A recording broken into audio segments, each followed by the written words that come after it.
안녕하세요. 호주의 모든 뉴스와 이야기를 전해드리는 라온 편집실의 편집장 미아입니다. 오늘은 7월 마지막 주의 호주 주요 이슈 뉴스를 종합해서 전달해 드리겠습니다. 항상 시청해주시는 모든 분들께 정말 감사드리고요. 시청하시면서 좋아요와 구독 꼭 부탁드릴게요.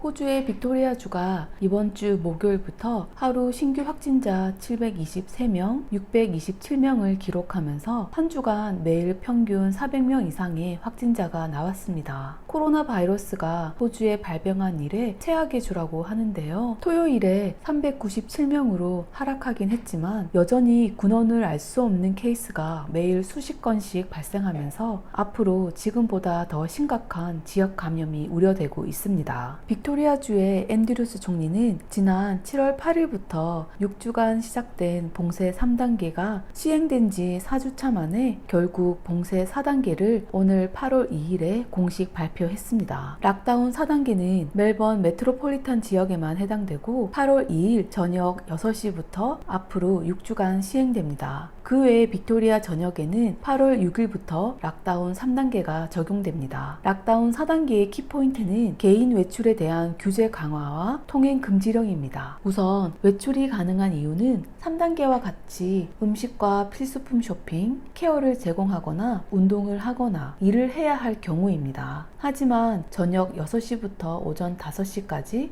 통행 금지령이 시행됩니다. 물론 의료적인 문제가 있거나 생명과 직결된 상황에선 예외가 적용될 수 있습니다. 음식과 필수품 쇼핑은 거주지에서 5km 내에서만 가능하고 한 가정에서 한 사람만이 쇼핑을 위해서 외출이 허용되는데 상식적인 선에서 예를 들면 어린이를 집에 방치할 수 없는 경우 등은 당연히 함께 외출이 가능합니다. 운동 역시 집에서 5km 내에서만 가능하며 하루에 한 번 1시간 안에서 만 허용됩니다. 봉쇄 4단계에서는 낚시나 서핑, 골프는 허용되지 않습니다. 빅토리아 전역에 마스크 착용 규제가 적용되고 예외사항이 아닌 경우 마스크 미착용 시 개인당 200불의 벌금이 부과됩니다. 건강상의 문제나 12세 미만의 어린이는 마스크 착용에서 제외되고 호흡을 요하는 운동을 할 경우 마스크를 착용하지 않아도 되지만 집 밖을 나설 땐 항상 마스크를 들고 다녀야 합니다. 학교는 오는 8월 5일 수요일부터 빅토리아 전역의 모든 학생들에게 온라인 학습이 이루어질 것이고 VCE 학생도 포함됩니다. 단 출근을 해야 하는 부모들을 위해서 학생들이 학교에 등교할 수 있는 선택권은 주어집니다. 차일드 케어도 문을 닫지만 역시 허가된 직업을 가진 부모의 자녀들은 출석할 수 있습니다. 장례식은 변경사항 없이 진행되고 결혼식은 오는 목요일 8월 6일부터 중단됩니다. 다른 비즈니스와 샵들에 대한 규제는 현재까지는 봉쇄 3단계와 동일하지만 8월 3일 월요일에 비즈니스에 대한 추가 규제가 발표될 예정입니다. 락다운 4단계에서도 코로나가 컨트롤되지 않는다면 어떻게 될지 정말 심각한 상황임을 모든 사람들이 인지하고 주정부의 규제를 잘 이행해서 꼭 6주 뒤에는 희망의 빅토리아주가 다시 되길 바랍니다.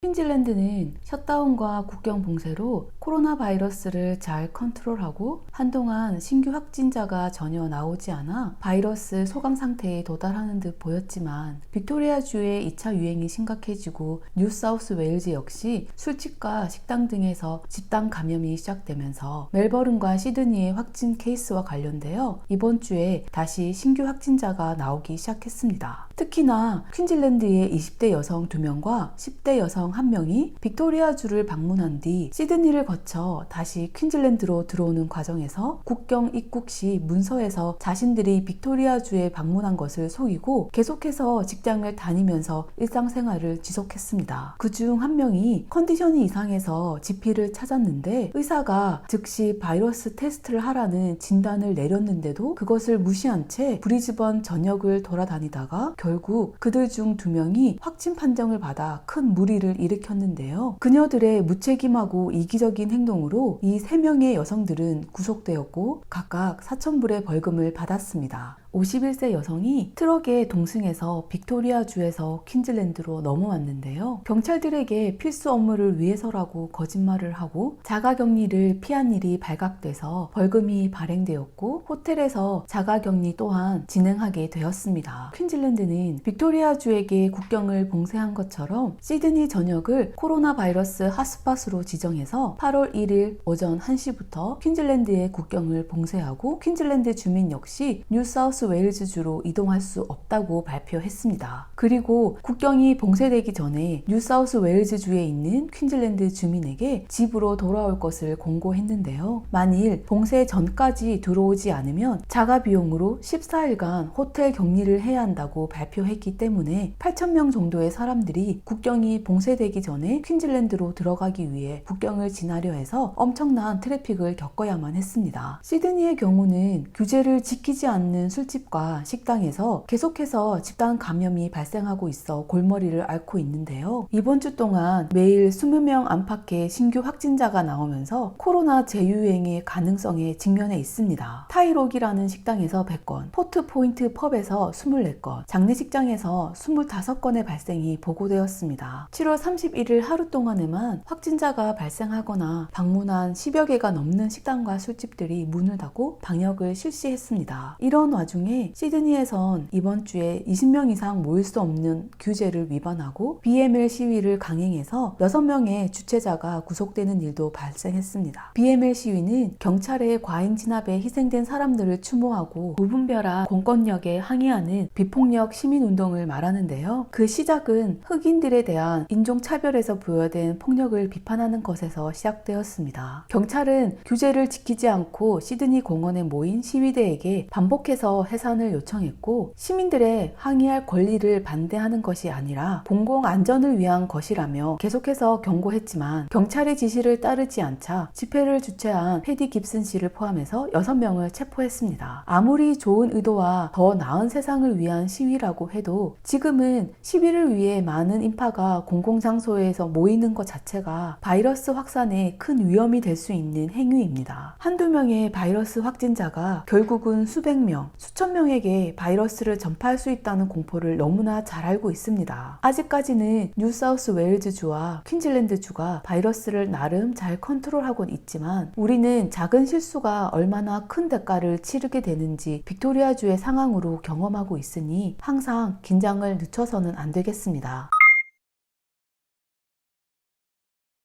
대출금 상환 연기는 호주의 코로나 사태가 심각해지자 호주 정부가 3월에 셧다운을 발표하면서 갑작스러운 경제 타격을 받은 자국민들을 위해 연방정부의 주최하에 모든 은행은 집담보대출금을 최대 6개월까지 연장시켜준다는 정책이었습니다. 하지만 셧다운이 실행된 지 3개월이 지나고 7월에 넘어서면서 호주의 비즈니스와 국민들이 예상보다 더 심각한 경제 타격을 입게 되자 6개월의 연장기간이 끝나는 9월까지도 국민들의 경제 상황이 회복되기 힘들다고 판단한 호주 정부는 추가로 4개월을 더 연장 신청할 수 있다는 발표를 했죠. 그럼 총 10개월간 대출금을 연기할 수 있습니다. 그러나 기존 6개월간 연기 신청은 온라인에서 1분도 안 걸리는 간단한 서류 작성과 전화 한 통만으로도 승인이 된 것과 비교해서 추가 4개월 연장은 심각한 재정난을 겪는 사람에 한해서 보다 까다로운 승인 절차가 진행될 것이라고 은행들은 입장을 밝혔습니다. 이에 대해서 레이트시티에서 대출금 상환 연장을 신청한 사람들에게 설문조사한 내용이 발표되었는데요. 그 결과에 따르면 코로나 바이러스 유행 기간 동안 대출금 상환을 연기한 모기지는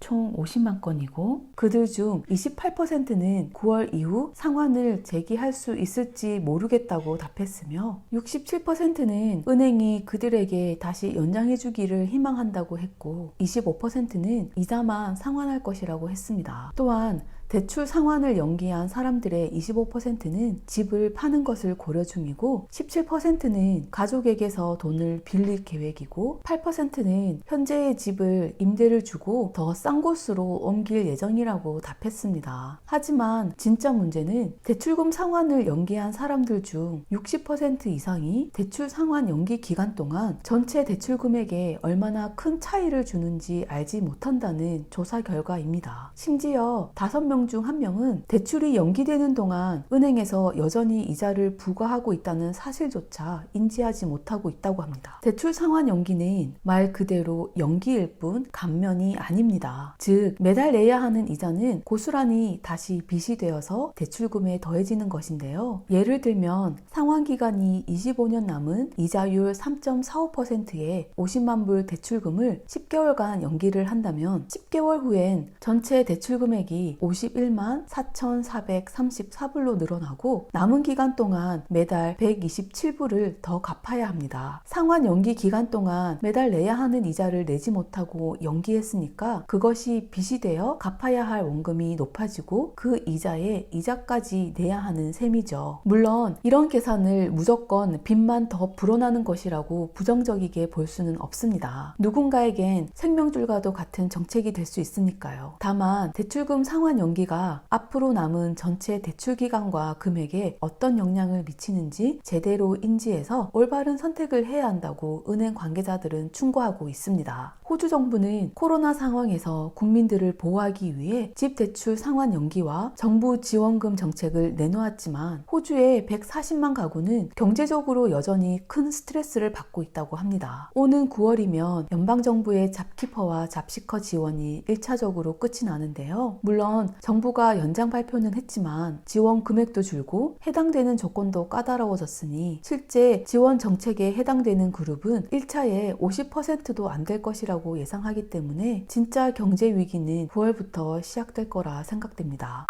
오늘도 끝까지 시청해주셔서 감사드리고요. 다음 주에도 건강한 모습으로 또 뵐게요. 항상 밝은 하루 보내세요.